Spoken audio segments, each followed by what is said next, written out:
This is the Rugby Odds, where an unlikely pundit panel of a wordsmith, a WWE legend, a rugby star, and a supermodel scour the globe, seeking best bets and bad behavior. Are you not entertained? Welcome back to the Rugby Odds, Season 6, Episode 20. Matt McCarthy in New York City, and I am joined by WWE Hall of Famer turned rugby advocate, John Bradshaw Layfield, King Gift Guns Egbelu, the inventor of words, father of twins, Mike Friday, the three-time Olympic sevens coach, and father of Lucas Friday, who is on the Harlequins, and George Hook, the Irish rugby legend. Gentlemen, I owe you two apologies, all right? I owe at least one. Thank God you're finally quitting the show, and we're going to 2 cents rugby. Thank God. Whoever watches this show, I don't know who it is. I don't think it's anybody. Maybe your family. You got to apologize to them. Yes. I apologize firstly to you guys because I was abysmal last week. We were 10-10, and that's on me. And also, we have an apology to John Layfield, and it comes in the form of a statement from management. I'm going to read the statement. Last week, John was incorrectly saddled with an 0-7 record, which he vehemently denied on camera. But John was right to claim his picks had changed after we shot the show. He had the slips, or receipts, as you young people annoyingly like to say. And with these events coming to light, management is sorry and apologizes to you, John. And by the way, I want to bring something up. We're on this stupid text, this WhatsApp text, whatever the hell this is. Now, I do get some great insight from Coach Mike about some of these rugby games. Matt, on the other hand, is like Rain Man. Oh, the ball just went out of bounds. He texts us stuff like this. The game's... John's been muted again. All right, we'll bring him back in. John, again. Then, out of the freaking blue, you bring up the fact that they were playing a rugby game in the rain, and you say, this is a crime against humanity. So all of a sudden now, a little rugby game against the playing in the rain is the same as the Rwandan genocide. That is the dumbest thing I've ever heard in my entire life. Sure, I'd like to respond. No, I'd like to do the damn show. I'd like you to yield your time and let me respond. I'm going to say that the 8-7 Cardiff victory over Leinster was a crime against humanity. It was an awful game. You're comparing that to the freaking genocide. That's the dumbest thing I ever heard. No, last week you had the dumbest thing that you ever heard from me. No, this superseded it because every week you get dumber. And what's bad about it, we're getting dumber too because it's dumbass is contagious. We're going to segue on to that first recurring segment. What caught your eye? Mike Friday, what caught your eye?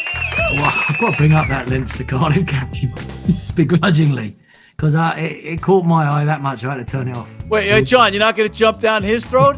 You didn't compare it to the freaking genocide. It wasn't a good advert for rugby. It was poor. As a consequence, it put me off rugby for the weekend. That's a reasonable reaction. Guns, what caught your eye? The Lions.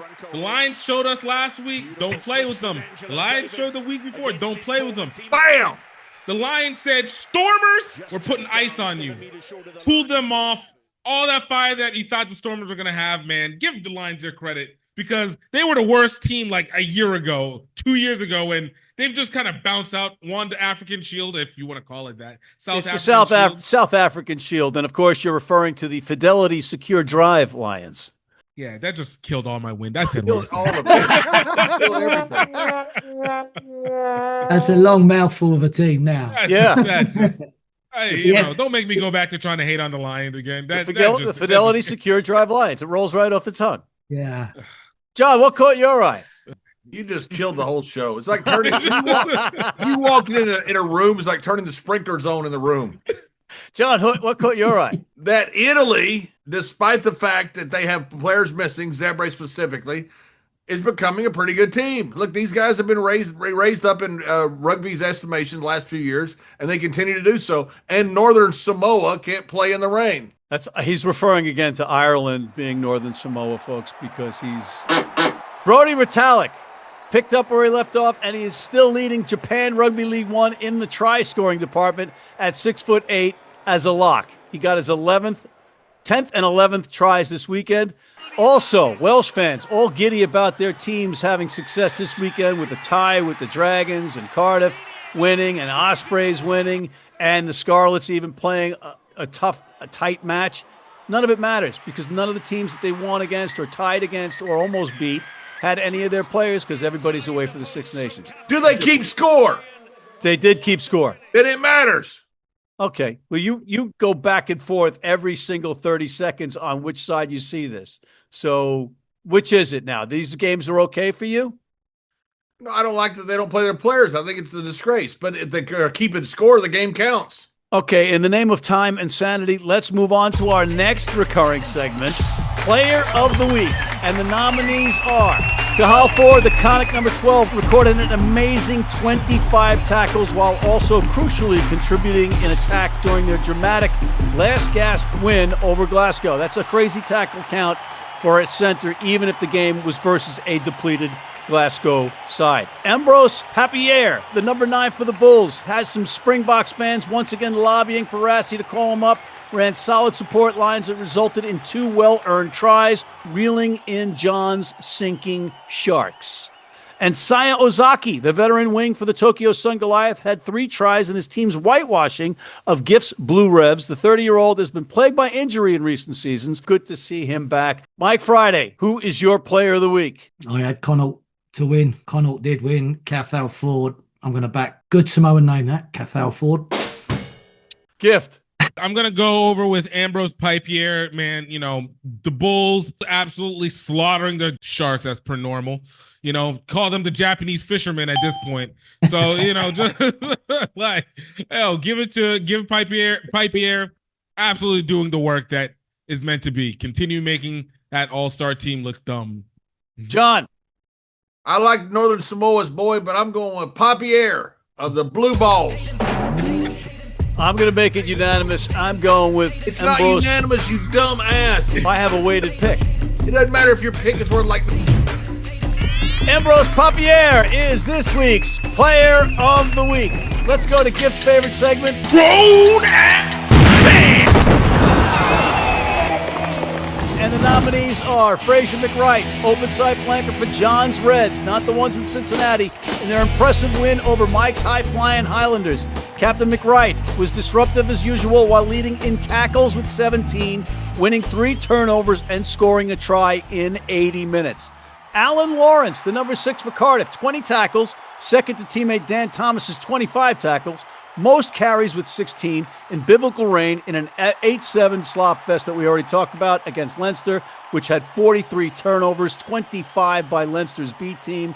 He played 80 minutes. And Christian Leo Willie, number 8 of the Crusaders, 3 tries, 14 hard carries, 13 tough tackles in a huge bounce-back win for the Crusaders versus the potent hometown Chiefs. He also played 80 minutes. Mike Friday, who is your grown-ass man? Well, I can't pick anything from that Cardiff-Leinster game. I mean, literally nothing. So I'm going to go for Christian. Crusaders, number 8. That's dominant work there. As a number 8, 3 tries, 14 hard carries, 13 tackles. Bounce back wing, like you said, because they were woeful the week before. So Christian did the job. 80 minutes as well under his belt. He's my grown-ass man. Gift. Yeah, I'm going to follow suit, going with Christian Lil Willie. Hey, great game from the Crusaders on this one. John. I'm going with Joe Marler. Calling out Etzebeth. We got a fight brewing between 2 big, tough dudes. And Joe Marler Bam! on UK Bam! Celebrity Traders and is excellent. Check it out on Peacock. But John. I'll tell you what happens in that. No, not yet. Okay. Tell us what happens. I'm going to go with Christian Leo Willie, the number 8 of the Crusaders. That was a real competition against another real side in a tough league in Super Rugby. So that, and the fact that Joe Marler, my pal, is retired from rugby, Christian Leo Willie. Grown-ass man! Let's take a break. Come back with you guys after we have George in. Don't go away. If you're in New York City and want to watch some great rugby, have some great food, and some great times, go to the world's best rugby pub, the Pig and Whistle on West 36th Street.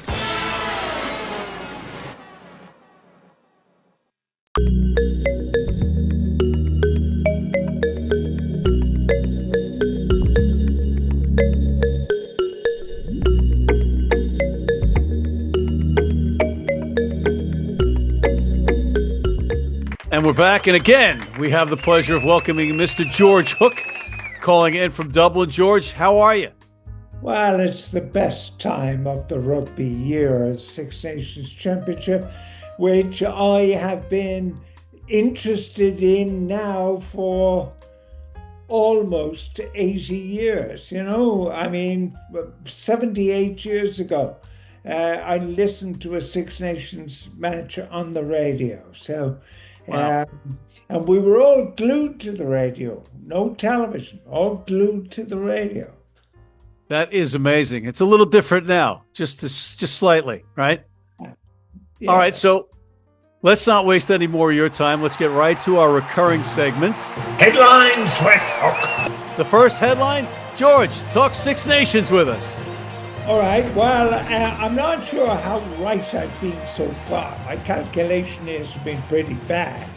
But again, as I said to you many times, I'm not a soothsayer, I'm an analyst. So let's start with the first game, Friday night, 8 p.m., in my beloved Lansdowne Road, sometimes called the Aviva, in my beloved Lansdowne Road, Ireland against Wales.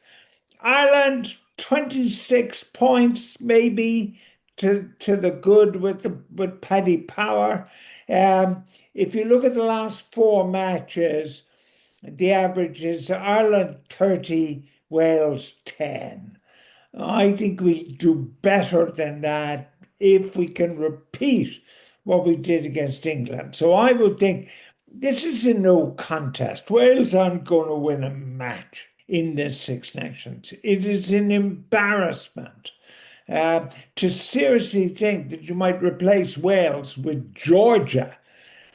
Could actually happen, I think. It could actually happen. So, no contest. Then the really interesting one. Scotland in Murrayfield against the French. Scotland, maybe 8 points to the good for this match. So you're saying it's going to be a close match? No, I'm not. I don't think so. I mean, Scotland was so lucky against Wales. I mean, they got out of jail against Wales. I don't think they can do it. The French are just so good. And I think the French will win pretty comfortably. I mean, if you go back to 2 weeks ago, the French-Italy game, the magnificent tries they score. They can score tries unlike any other nation on earth. So France are going to win the championship.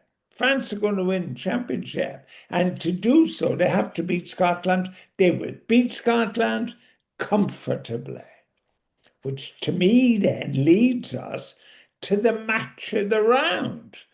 Stadio Olimpico, Italy against England. And Italy have got a few points in the bag, according to bookmakers. They're going to give them a 10-point start. I think they're going to do better than that. I don't think England can't beat them. I don't think they're like... Everybody's talking about England are going to change and everything. I don't think England can beat Italy. Italy were magnificent against France, and they lost by 33 points to 8, And yet, Italy were magnificent. Italy are probably the second or third best team in this championship. They might see that when the final figures are tallied. I think they'll beat England. And like every God-fearing Irishman, Catholic, Protestant, and nonconformist, we'll all be cheering for Italy. All of us. ABE, anybody but England, right? Oh, yeah. Oh, yeah. All right. You Dreaded Saxon. There was a great score by an Irishman against England, a fellow called Ginger McLaughlin. And he went over in the prop forward and he scored in the corner against England. And the commentator said he went over festooned with Saxons. So I hope Italy are going to score some tries festooned with Saxons. Well, There's no way to segue to our next segment, so I'm just going to segue because I can't follow festooned. So it's just going to be our next headline is the Welsh rugby mess. George. Well, I've been telling you for long enough, and it's not getting better. I mean, we are hearing soundings, that they're not going to agree to the takeovers, and they want the chief executive sacked. But I don't think it'll make a blind bit of difference. I mean, the only thing that could save Wales now would be to bring Winston Churchill back as chief executive. That's the only thing that can save them. They are beyond saving. And don't be coming back to me every week with your American optimism and suggesting that Wales might turn the corner. Well, I dare you to ask me where I find that optimism. I don't know where you find it. You're not. Hollywood. This means if they don't take that package deal from that consortium that was with the Ospreys, then maybe the Hollywood consortium is still alive. Yeah, but the thing is, it's not about money. It's now they are mortally wounded. That's the point. It's a great description. They're not grievously wounded. They're not bleeding. They are mortally wounded. And I don't think there's anything that can save them. Nothing. I mean, if you could perhaps put the entire Welsh team in an airplane and fly them to Lourdes, and there might well be a miracle in the waiting, but I think it's unlikely. We're talking regions here. We're talking the regions here, right? No. You're saying it doesn't matter if the Hollywood consortium can come in and maybe do something with Cardiff. No, Look, I explained to you how it could be done. I told you the problem. There are no working class Welshmen playing. There is no game underneath. Like what makes Ireland, hold on, what makes Ireland in the top 4 teams in the world with the smallest playing population is it has a system underneath. Schoolboy, club, province, national. And that is why Ireland are the best professional setup in the world. But hold on. The Ospreys beat Ulster, they said. Cardiff beat Leinster, they said. The Dragons tied Benetton. And the Scarlets almost beat Edinburgh. Doesn't any of that matter? No, of course it doesn't. This was the week before the Six Nations. They were playing against second team and third team and fourth team. I didn't recognize the team. To my undying shame, I didn't recognize half the players. Yeah. It was a kid playing tight head prop who I had seen as a schoolboy a couple of years ago, a schoolboy second row marker, and he's now tight head for Leinster. And he duly gets walloped, as one would expect. So no. Nobody who knows anything about the game places a shred on what happened last weekend. Nobody better than the bookmaker. If the bookmaker was watching those matches and thought Wales had something in the bank, they wouldn't be plus 26 against Ireland. Yeah. Can't argue with that, George. You're right again. We'll see. Only in America is there hope for Wales. Only in America. We got our hands full right now. We're nation building, right? So you also could probably get Theodore Roosevelt. He rode up what hill? The Rough Riders. Yeah, you could get something like Roosevelt's Rough Riders, but you're in the land of fantasy when you're talking about Welsh rugby. Land of fantasy, the best way to end this week's Headlines with Hook. Thank you, George Hook. Thank you. We'll be right back with picks after this. Don't go away. Scrummy, a new rugby app where you can play fantasy, track fixtures, predict results, and follow player stats. Play Six Nations Fantasy today for your chance to win tickets to the Champions Cup final. It's about to get scrummy. You need your cleats? You need them tomorrow? If you order today by 3 p.m. New York time or noon LA time, they can have them to you tomorrow. Young, old, male, female, if you're playing on turf, if you're playing on grass, if you're playing in the rain, you're playing in the heat, they've got you covered. RugbyNow.com. Go there now. And we are back. We're back to Six Nations for the final 2 rounds, so no URC Premiership or Top 14. And the JRLO, the Japan Rugby League One, has a bye except for one makeup game for that snow date. We'll get to that later. Starting with the Six Nations, Ireland minus 23.5 in Dublin versus Wales. Mike, who do you like? Ireland. I think if they play anything... But Mike, come on. All the good news coming out of Wales with the... Yeah, but I witnessed live what Ireland did to England at Twickenham, and if they play at 80% of that, then they're going to do a proper job on these Welsh boys. That Irish pack was rampant. So it's just whether or not they're up for it again. And that's no disrespect to Wales, but I think Ireland at home will smell blood and they will put them to the sword. That pack, Gibson Park, Crowley at 10, McCloskey on fire at 12. I just see an Irish boat race. Gift.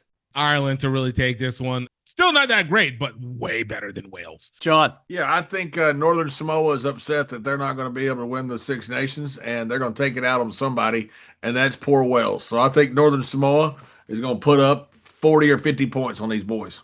And again, he refers to Ireland as Northern Samoa. I'm going to go with Ireland minus 23.5. Oh, that's a surprise. Do you want me to pick a loser? You're a sycophant. Because I'm not picking Wales right now? But you're going to pick Northern Samoa. No, let me be disingenuous and pick Wales because I think Wales is going to win people money. You're going to pick Northern Samoa. Go, oh, look at me, I'm Ireland. I'm going to go to the pug and whistle. All right, he's muted. Let's move on to the next one. Scotland versus France. France minus 10.5 at Murrayfield. Mike. I don't think France win by 10.5. I think this game's tight. The money line will be interesting on this one. But I'm going to say, for the purposes of this, with the 10.5 spread on France, Scotland. Wow. John, let's unmute you. Who do you like? I'm with Mike on this. I think that Scotland plays great at home. France is by far the much better team.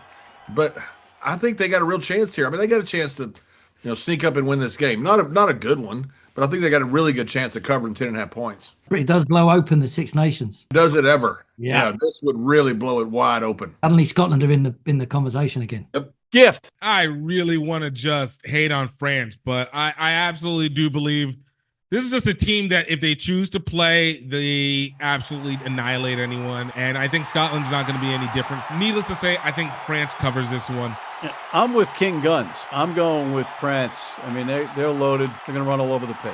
Italy versus England. England minus 8.5 in Rome. Mike. This has got car crash written all over it. Italy, they're at their strongest that they've ever been in this tournament, and they smell blood. Forecast 50% rain. My heart wants to say England, but I don't think they cover 8.5. So I'm going to go Italy. Woo. John. One of the great things about having such a legendary coach on here is when Mike was talking about the scrum with Italy and France. And if your big guys up front can dominate, it makes those guys that behind the fast guys, it makes it in any sport, whether it's basketball, football, big guys dominate. It's disproportionate, allowing those faster guys to be able to run. I think England has a lot of self-doubts, and I think if they start getting beat up in the scrum, I think Italy can win this game. I think they cover, but I think Italy can win this game. Gift.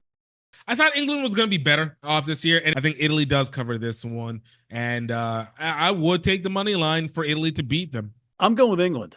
I think England backs up against the wall right now. I think they can unite under that umbrella and say, okay, we got to do our jobs. But I think they cover that spread. Let's take a break, and we'll come back with more in Super Rugby after this. From New York City comes America's longest-running and most popular rugby show. The biggest names in Major League Rugby, MLR highlights, and big match previews. Rugby Wrap-Up presents MLR Weekly, made in New York City. It's 2026! Different year, new opportunity, and where does that start with? Your health. Health Enhanced Food is here to be able to make sure you get on the right path. We got 17 baking mixes just to be able to help you set you on your proper pathway. Whether you're taking it from the spectrum of ketosis, needing keto diet, gluten-free, or you need something more serious because you're diabetic, have renal failure, it's time to bake yourself into the best form that you ever have been. Head to healthenhancedfoods.com, use code RugbyOdds to be able to get 25% off your first order. And of course, Matt, no, just stop talking. Guys, stop him. And we're back, and we're going down to Super Rugby. Mike, who do you like in Super Rugby Week 3 or Week 4? I'm hoping that the Chiefs have a couple of key people back. I think they've got too much and they're at home against Pacifica. So I'm going to take the Chiefs and to cover at 27.5. John. Give me the Reds again. Gift. Warthog's got 2 36-point games back-to-back and then a bye week. Man, Hurricanes coming off a tough one versus the Crusaders. So I'm looking for the Warthogs to come strong, rested, and to get another 36 points at home. And I'm going to give 2.5 to the Blues with the Crusaders. I think the Crusaders, even on the road after last week, they got their act together. The Blues are coming back from Australia after a tough match against the Brumbies. I think the Crusaders win this one and cover that 2.5. We've got one match in Japan Rugby League One, and that is the number 4 Tokyo Sungoliath versus the number 11 Mitsubishi Dynaboars. This is a makeup of that game that they got snowed out. John, who do you like? Give me Sungoliath. Gift. Sungoliath. Mike. Tokyo. Well, that was easy. We're going to make it 4 out of 4. I'm taking the Sungoliath. They've been good to me this year so far. And now we're down to John's favorite time of the show, the last segment. Picks of the week, Johnny. Who do you like? Well, Matty, little kid with the little pimple above your right eyebrow. I will tell you what I like. Italy on the freaking money line. Basically what Mike has said about their pack. This is going to be a long day for England and Italy. Mike. I'm going to double down on Scotland because I've got them with a 10.5 spread. Ooh. But I'm actually going to take the money line on Scotland as well. Ooh. At 2.90. They could do this. I'll bet you a pint, Mike. At the Pig and Whistle. At the Pig and Whistle. No airfare and hotel not included. Gift. I'm looking over again at Scotland, France. I'm looking at this to go under over. I do think this is going to be a high-scoring game. I do think this is going to be two teams that are really going to try and show who can get the best bonus points and then some. All right, I'm going with the over in the Waratahs versus Hurricanes match. It's going to be a tri-fest. And on that note, we are out of time. Thank God. I want to thank John Bradshaw Layfield, the WWE Hall of Famer, return rugby advocate, King Guns Gift Egbelu, the inventor of words, father of twins, Mike Friday, the 3-time Olympic sevens coach, father of Lucas Friday of the Harlequins, and George Hook, the Irish rugby legend. And thank you for tuning in. Please check out MLR Weekly with Old Glory owner Chris Dunleavy. Hit that subscribe button on YouTube, sign up for our weekly newsletter, and please join our American Red Cross blood donor team.